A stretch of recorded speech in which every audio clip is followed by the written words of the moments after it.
I got in the Army right as I was ending high school in 2002. I joined the Reserve Force. I went to Afghanistan twice, once in 2005, the second time, or 2005, 2006 rather. The second time I went in 2008, and on March 29th, 2008, the vehicle I was in struck an improvised explosive device. As a result of that blast, I lost my left and right foot, and that pretty much ended my career in the forces. So maybe I'll ask you, take you back to when you first joined. What drew you to the military? Why did you want to join? Well, you can probably see around my house here right now. I had a whole bunch of family members who served in the military. It was always kind of something I wanted to do. Everybody who joins the military, most people, they don't say it's a job or whatever. They say it's kind of a calling, and it was something I just always wanted to do. So as soon as I could, I put my name in and applied and got in and went through the whole machine and became a mean green fighting machine. You know, what was happening that day? Why were you there? What was it like? The operation we were on, it was actually in conjunction with the Afghan National Army, and they were doing what's called a coordinate search operation, where we would go in, we'd block off a whole area, and then the Afghan National Army would go through with their operational mentor liaison teams, essentially Canadians who were there just to kind of mentor them and show them the process of how to be a soldier. And, well, not necessarily how to be a soldier, but just help them with planning and stuff like that. So they went through, they did a search operation looking for foreign fighters, weapons, IED materials, things like that. And we just kind of sat out there all day just to make sure nobody came into the area they were working in and things like that. So we pretty much just kind of sat out there all day, not really a whole lot happening. And when the order came to move, so we got all ready to leave. I can't remember which vehicle I was in the packet. So we were leaving, we were in this farmer's field, and we made this turn, and this vehicle behind me got stuck in the mud. So we actually backed up to hook on and tow him. And as I was towing him forward, the vehicle sank in the mud, and I just hit this huge bomb. And I just remember hearing this huge ping and just seeing a red flash. And I didn't really know what happened for a couple seconds. I knew I was in trouble though, because I felt just so much pain like down in my pelvis and in my back. And I looked down and my right foot was actually folded up and it was sitting in my lap. So I knew right then I was in trouble. And luckily I had a cat tourniquet. It's this black little device that they gave us, so you could tie off a limb if you had a severe injury or anything like that, or severe bleeding. So I tourniqueted my right leg because that was just what they had trained us to do. And I remember thinking, like, if I die here, my mom's going to kill me. So I just had to try to get out of there. I tried to move my left foot, but I couldn't move my left boot. So I leaned forward and I tapped my boot, and my tib fib, my bone, came right out of my trousers. So I knew that leg was broken too, and pretty badly. So I tourniqueted that leg. And then one of the guys in my crew, he hit me on the shoulder telling me to get the vehicle off. So after I managed to get that off, I pretty much just sat there for about 40 minutes until they got me out.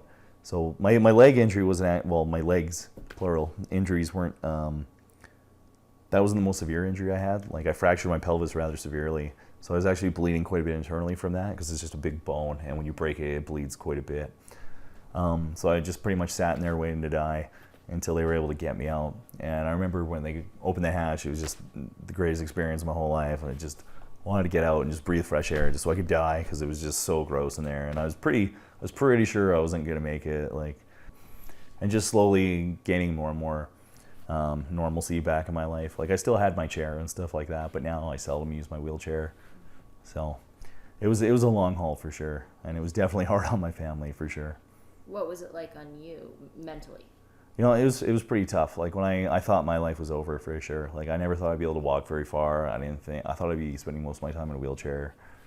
So I really wasn't quite sure what was going to happen. And then General Hillier, he came to see me one day, and he sent in Master Corporal Jody Minnick, who's now retired. He's a city councilor in Ottawa, and an amazing race dude, and he just wrote a book. So he came and saw me, and having him kind of seeing, because he was already up and walking, he was really far along in his recovery for a couple of years, and he said, I don't care what they're telling you, you're gonna be fine. And having just somebody kind of on the same level as you come in and tell you that really did kind of wonders for me mentally. I'm not really too upset about what happened to me. Like, sure, it sucks, but I joined this profession knowing full well that these things could happen to me. It was really when I got back to Canada and I started going through the compensation system, that's when I really started to get upset and really started to get angry. And that's really, all that just kind of had a detrimental effect on where I was at mentally. So let me ask you about that, the fight for compensation, essentially. Take me, you've come back to Canada. What were you hoping for? What did you have to fight for? Well, like most soldiers, I had no clue what the new Veterans Charter was when it came in. I had no idea. We just essentially got told in brief, there's a new Veterans Charter. It's better than the old one. Everybody just said, okay, cool. Because nobody really pays attention to compensation or anything like that when they're serving until they need it. And then if it's not very good, there's not a whole lot you can say or do about it. One of the best things I did was I had my dad be my power of attorney, so he could actually deal with a whole lot of stuff while I was in the hospital because I was just in no state to handle anything. And then getting back, like I started really going through the process, and I was talking to other people who had received compensation for similar injuries under the old system.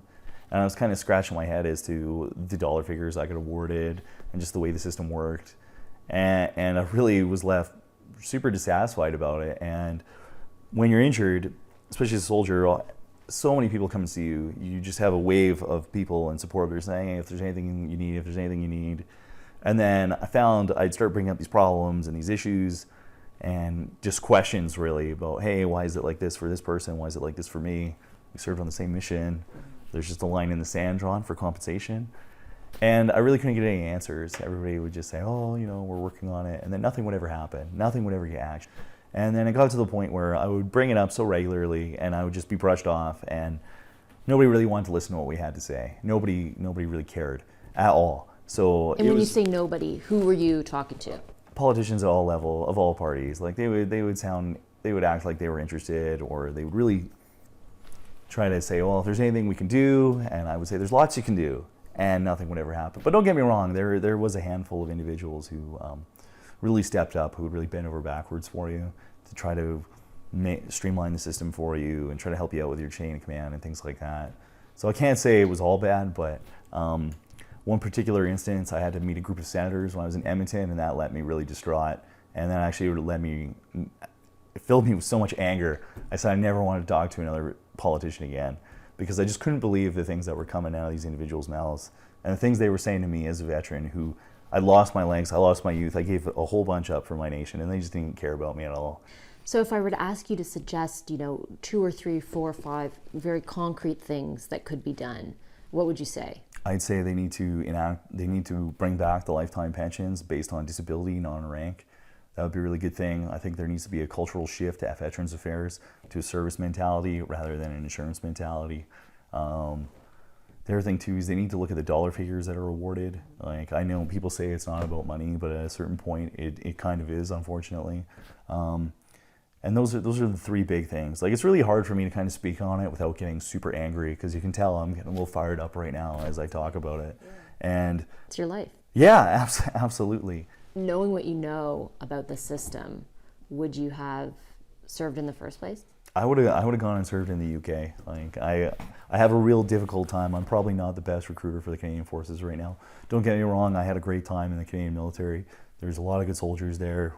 I had an awesome time. But just no soldier ever thinks these things are necessary to happen to them. And if something does happen to you, I don't wish that on anybody. I don't wish this horrible battle that I had going through the system. In my case, isn't that bad. There's other people who've had just straight up horror stories that have been way more difficult, way more challenging to deal with. And it takes a mental toll on everybody when they have to battle the system. And is this the issue that will sort of define how you vote? It's probably the number one issue for me. It's probably the number one issue for most people in my family as well, because everybody's seen me, everybody's gone through the whole rigmarole, the whole process, seen me at various stages trying to deal with this system. But yeah, for me, it's the number one thing, because that's my life. It's what affects me the most, and it's really the number one thing that matters to me. A lot of decisions made in Ottawa don't necessarily affect everybody, especially out here in Calgary. But this one affects me profoundly, for sure.